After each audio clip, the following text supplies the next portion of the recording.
Welcome to the Maguire Iron Podcast. My name is Brian Cooper. I am the Director of Business Development and Marketing at Maguire Iron and your host for this podcast. At Maguire Iron, we've been helping to store and protect quality water for over 100 years.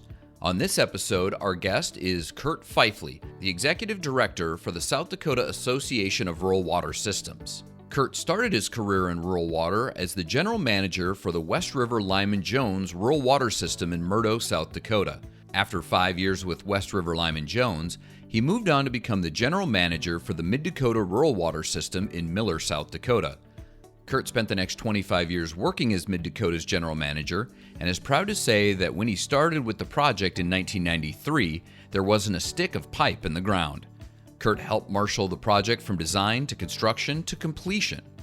He had a hand in every construction project awarded, every stick of pipe laid in the ground, and every water tower project erected.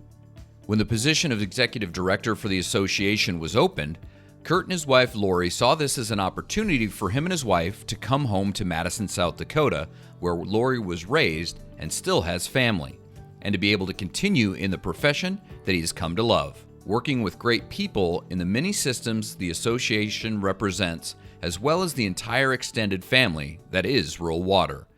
Kurt, welcome to the Maguire Iron Podcast. Yeah, my pleasure. Let's start with, who is the South Dakota Association of Rural Water Systems? Sure.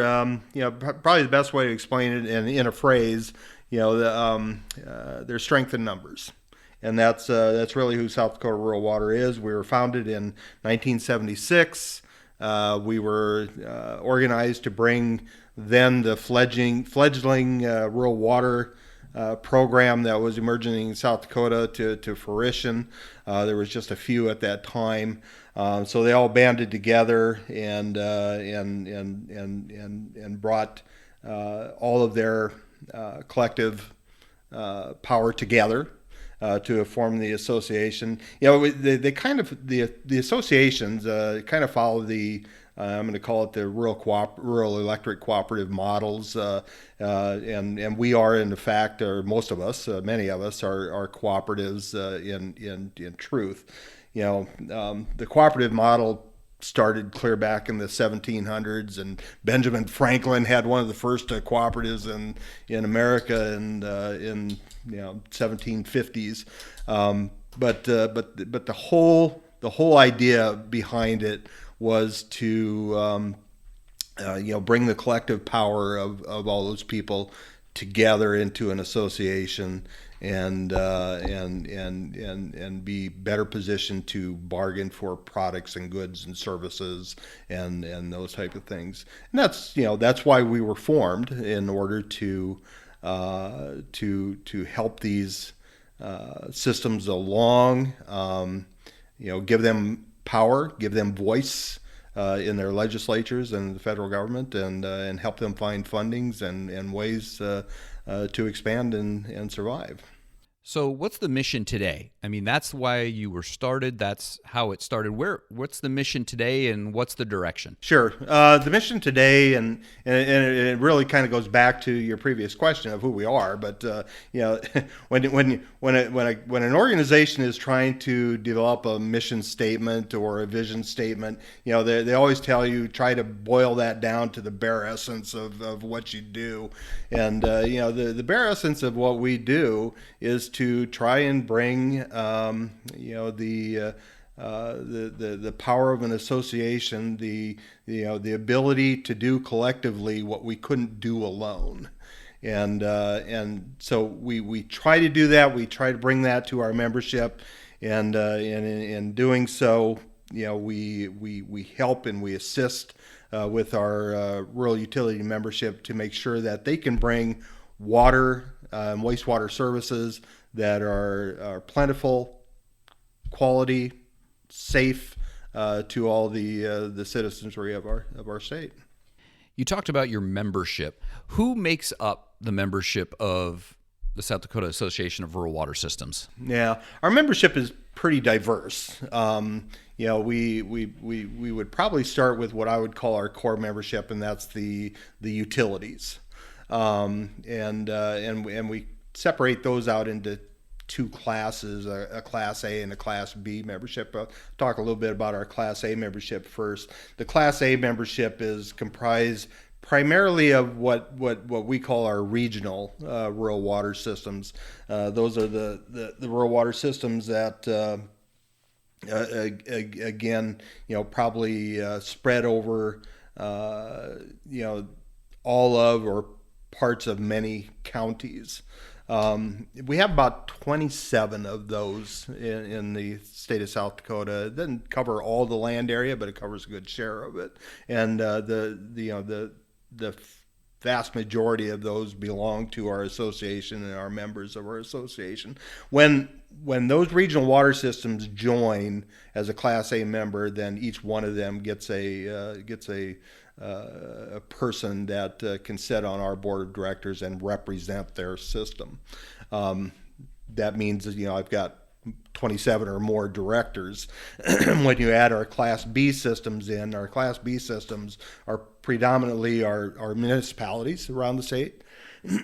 South Dakota has just north of 300 municipalities, incorporated municipalities in the state, and better than 80% of them are members of ours. So 250, give or take, are members. And they're represented on our board by two directors, one that represents the municipalities at large out West River and one out East River. But, all sizes of communities are our members, from the very smallest communities that we have in our state to the very largest. Sioux Falls is a member of ours. Rapid City is a member of ours. Then we have our Class C membership, which is predominantly the sanitary districts, which is a government subdivision, and water development districts, also a governmental subdivision. That's a smaller group, and they're represented by one director. So all told, our board is comprised of 30 people. And yes, when you start talking about 30 people, all of the old sayings of, herding cats, putting and keeping frogs in a wheelbarrow, that all comes into play. But I'm always amazed at when I have 30 distinct and different personalities and 30 and distinct different ideas of how to do things, how quickly they coalesce and converge on the right idea and the right solution for their rural water systems. It truly is amazing when you're dealing with that many folks on a board of directors. Then lastly, also making up our membership is our associate members. The associate members, they don't have a place on our board of directors, but they play a vital role in everything that we do. Maguire Iron, of course, is one of our associate members. So thank you very much for being a member of South Dakota Rural Water. It's heartening when I think about this. As we were going through this pandemic for the last 14, 15 months, we had a time, when we were real concerned, that we weren't going to be able to get the value of being an associate member to our association out back to you guys. That value usually comes in the way of being at our seminars and our conferences and displaying and having interaction with our members and customers. And of course, the pandemic shut a lot of that down. So we were concerned that our associate members could leave, and they could leave in droves, and that would leave a big hole in our association. But I'm grateful and amazed and thankful that when I don't know that we had any of our associate members leave us in a lurch like that. They all continue to maintain their membership, stay with us. They worked with us as we converted our training over to virtual platforms. A lot of times when we have training to give, we reach out to the Maguire Irons. We reach out to others to help participate in that training, because you guys are the experts in the products and services that you provide. And so they worked with us to make that conversion to that online platform and get that training out to our people and our members, and we're just eternally grateful for that. Well, and I think it says a lot about the type of organization you run, the type of people you have on your team, because, at the end of the day, everybody's in this to deliver clean, potable water and wastewater services to customers all across the state. Absolutely. So you've talked a little bit about your membership. What is the benefit for members? You talked a little bit about the associate members, but I'm more thinking about those utilities, about those rural water systems. What kind of benefits do they get by being part of South Dakota? There's probably a few primary categories of benefits. The first one would be lobbying services, advocating services. The second would be training services, and then personal on-site assistance and those type of things. On our lobbying, I've said it before, I'll say it again. We always strive, we always endeavor to be the loudest voice in the room, whether we're in a conference room in Pierre, South Dakota, or a lobby in Washington D.C. We want to make our voices heard, and we want to make sure that those political leaders and those governmental entities understand the needs of our membership, and those needs from a regulatory standpoint or from a financial standpoint. We get that out there to them. We make sure that they understand it, and we follow up and make sure that they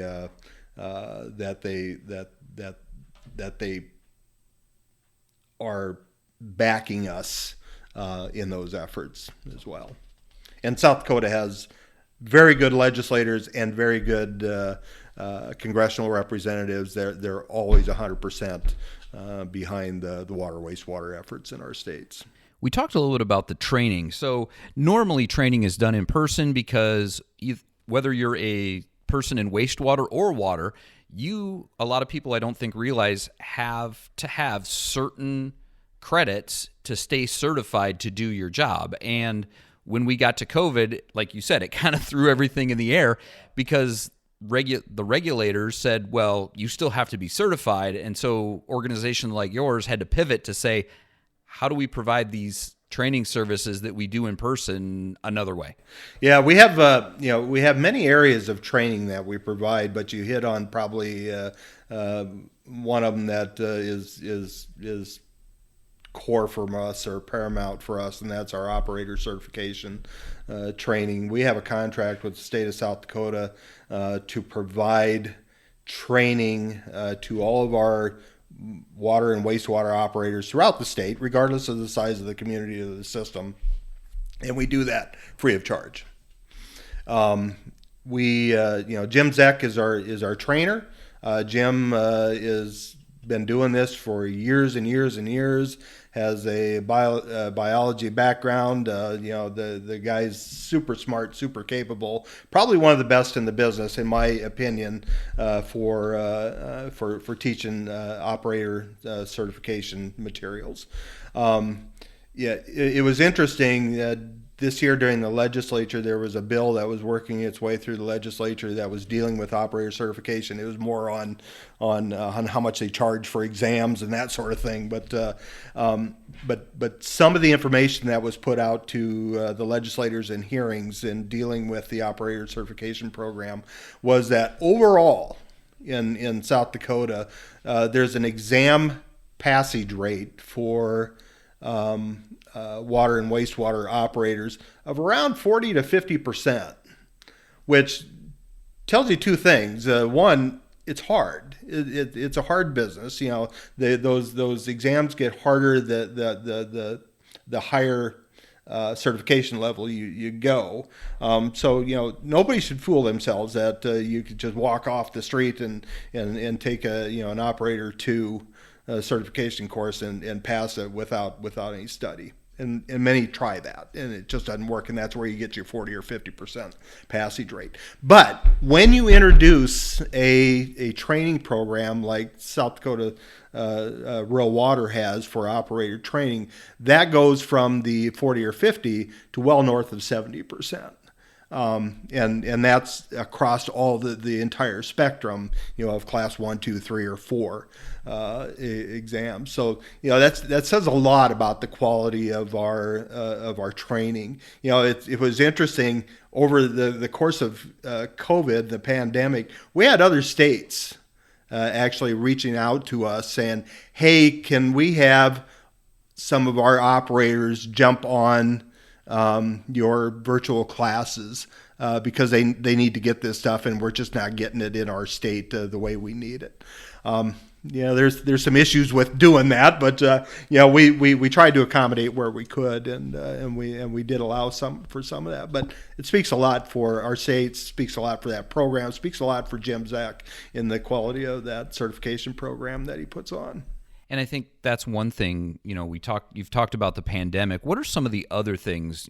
Training is just one aspect that the pandemic has changed or made people come up with new ideas and do new things. What are some of the other things that your organization has had to implement to help your members through this? Sure.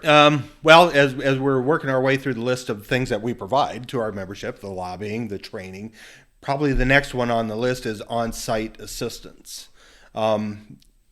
We pride ourselves and we do an excellent job in this, and that is providing direct, hands-on assistance to operators in these small communities, in these small systems, to help them learn about their system and to help them keep their system in working order and their system overall sustainable.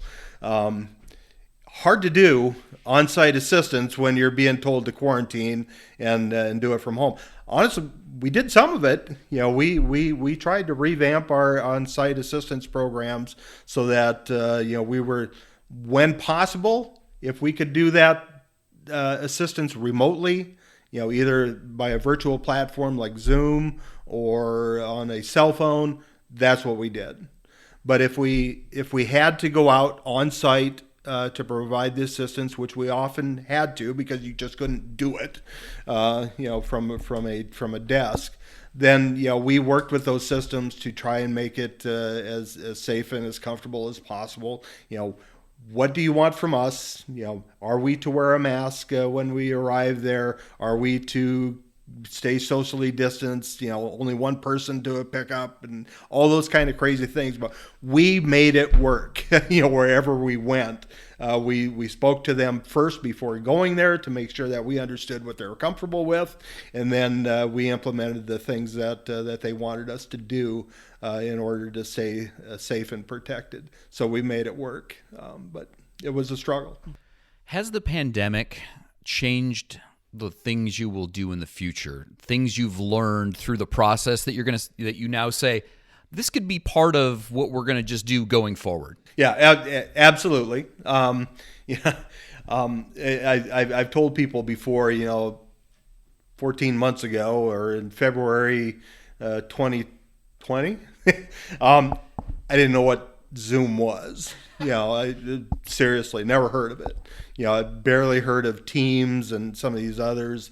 And after the pandemic hit, we very quickly, reformatted our stuff and brought everything to a virtual platform so that we could continue our training, so that we could continue our assistance. We converted our board meetings to virtual. Not the happiest with that, but it worked. I haven't sat in a board meeting now for over a year, and well over a year anyway. But we're going to start getting back to that. But so I've had people say, I suppose you're really glad, now that the pandemic, the end of this is in sight, that you'll be transitioning back to normal. I am very glad that that's happening.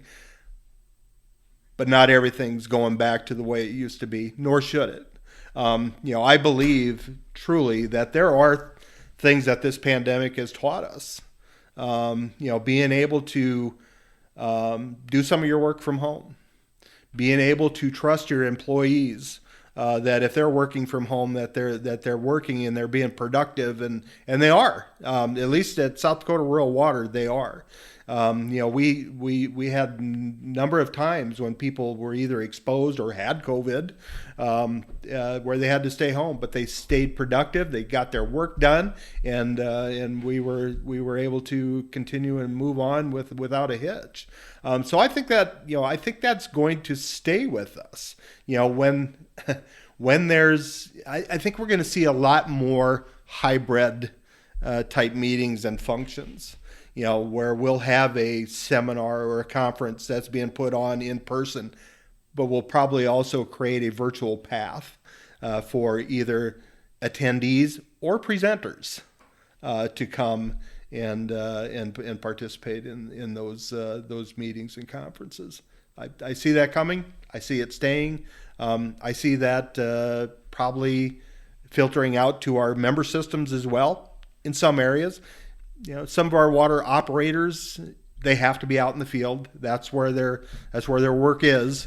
I get that, but the billing clerks, some of the administration, they could probably do some of their work from home from time to time. And you've been in rural water for a long time now. You've run rural water systems before. What are some of the things, we talked about COVID, but what are some of the things that you've seen as the biggest changes? And where do you see rural water going, and some of the things that you're going to face in the future as we continue to move forward? Honestly, and I'm going to speak to this more from a perspective of our utility members. Our utility members are the biggest issue that they're faced with today is probably making sure that they have the capacity to serve the needs of their system today, but also to serve the needs of their system in the future. When these systems were built back in the 50s, the 60s, the 70s, even the 80s, most of them were built under I'm going to call it the old Farmer's Home program, which would be the rural development program today. But the rules that were in place at the time, was when you built a system, you only built it to the need that you said you needed from the engineer, and that you could prove, and you didn't build in for future expansion and for future capacity. Well, over the years, that the need for that future expansion and capacity has come. And these systems, they struggle. It's not a matter of going in and making a pipeline bigger. You can't make a 10-inch into a 12. The only way that you can do it is put in a pipe parallel to one that you've already got there. And because of the weird hydraulics that go along with the delivery of water through these systems, it's not a matter of you got a 10-inch pipe here, so you need a little bit more, so you put a parallel 2-inch. That's not the way it works. You end up putting in probably a 12, and all that's costly. So the biggest issue that they're going to face, and what we're seeing, is this issue of building their capacity to meet not only what they need to meet today, but also in the not too distant future. One of the things that we've just seen come out from the government is the American Rescue Plan Act, or ARPA, as a lot of people are calling it. And, that's giving money directly into a municipality. And one of the categories it can be used in is water and wastewater. What is South Dakota's stance on that? And how do you think something like this and other programs that are being talked about can really help the problem you're talking about? Yeah, we're keenly aware of the ARPA program and the potential of the kind of money that it could bring to our state, which we're talking a lot of money in South Dakota, probably something well north of $1 billion, which for a small state like South Dakota is a huge amount of money. we believe that a good share of that money would probably be best targeted towards infrastructure projects in our state. And when it comes to infrastructure projects, we think water and wastewater ought to rank pretty high in the priority of things. We are working with our member systems, and we are staying in communication with our state government to make sure that they know what our needs are out here. We did a what I would call a very quick and dirty request from all of our regional systems, saying, "Hey, what projects do you have out there, and that you could move forward with relatively soon? Probably within the next 12 to 24 months, and it would be something that would be of value and of good value to your system." We don't want to throw good money at bad projects, obviously. Got a heck of a response. I'm sure you did. Yeah, I really did. I was surprised in very short order, and I'm talking days and maybe weeks. We compiled a list of nearly $500 million worth of projects just from those regional systems, not even the communities that we serve. So the need is there. And we're not so naive to think that our state of South Dakota is going to say, well, here's $500 million, go do what you do best. But I think that the information that we'll compile and put together and provide to the state will show that that we've done a good job planning. We know where we need to go. Here it is, and the need is there. Fund what you can. Well, and I think that, back to the pandemic, I think the pandemic really brought to light a lot of infrastructure issues because of just people staying at home, people having to virtually commute, all of these different things that has now shined a light on places where might not have been shined before, and now it's getting attention that it has needed. Right. Yeah, early in the pandemic, I was amazed to hear. I got a call from one of my regional systems who just had a large ethanol plant shut down on him, and he said, "Man, Kurt, this could really hurt us."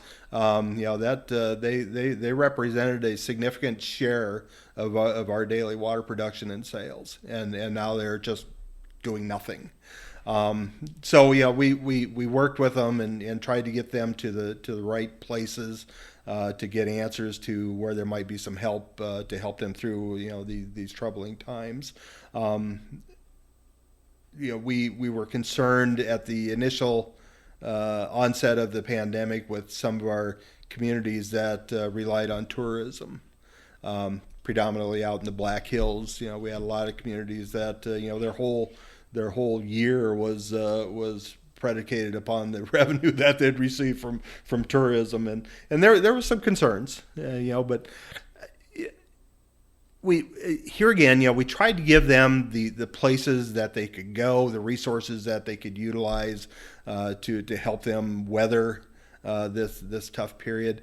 I don't know that we ever really fell into a huge problem, what could have been a huge problem, but this people of South Dakota are pretty resilient, and they were able to get through it fairly well. I guess my last thing I want to talk about is, what are the things that excite you? What are the things that are exciting in South Dakota rural water? Where are you going, and what gets you excited every day? If I had to talk about something that really kind of excites me, it's technology, the technology of things. Maybe that's my answer to the Internet of Things, but I absolutely love the fact of how much South Dakota Rural Water focuses on emerging technologies and the utilization of that. We offer leak detection services to our member customers. We use very sophisticated leak correlators, where basically they use sound to find leaks under the ground. We go in and help some of these small communities find where all their valves are and all their valve risers, and help them exercise them and keep them in good working order. But at the same time, while we're doing that, we might also offer to take a GPS shot on that valve. And oh, by the way, as long as we're doing a GPS shot on that valve, maybe we should GPS this and this. And pretty soon we're doing the the entire small community and putting together a GIS, or a geographical information system, smart map, if you will. Locating all of their valves, locating all of their other appurtenances that are on their water system, and putting together a map for them to use for their system and their purposes in the future. It's so often, and I've seen it 100 times. With these, especially with these very small communities, that they may still be, operating a water system, but the person that's operating it is probably somebody that's, 70, 80, maybe more years old, and all of the information of that system is in their head. And when they leave, or heaven forbid, pass away, it all leaves with them. And so they have to, they have to figure out a way to get beyond that and make their system continue to work and be sustainable. And that's usually where South Dakota steps in. We'll help them find where all their valves are. We'll help them map out their system, give them a map, say, here you go, and continue to offer them help and assistance in keeping their system moving forward. That also brings me to another thing that I kind of am excited to see, and we're seeing more and more of it as we progress through the years, and that's these. And again, I'm going to say these very small communities, and when I say very small, I'm usually talking population of a couple hundred or less. We're seeing a migration of these systems getting themselves out of the water business. They understand that it's become expensive, it's become too complicated. They don't have the personnel there or the certification they need. So they're turning to our regional systems or larger systems in the area and asking for their help. And we're seeing a lot of our systems stepping up to the plate and saying, yeah, not only can we help in selling you water in a bulk supply, we can also contract with you to run your day-to-day operations, or we can actually look at taking over your system and just running it ourselves. We're seeing a lot more of that, and to me, that's encouraging. I like to see that. All right, Kurt. Well, thanks for taking the time to be on the podcast today and sharing more about South Dakota Rural Water. Absolutely. My pleasure. Remember, you can always connect with us by going to our website, maguireiron.com. You can ask questions by sending us an email at info@maguireiron.com, or you can follow or reach out to us on any of our social media platforms. We are on Facebook, Twitter, Instagram, and LinkedIn. Thank you for joining us on the Maguire Iron Podcast.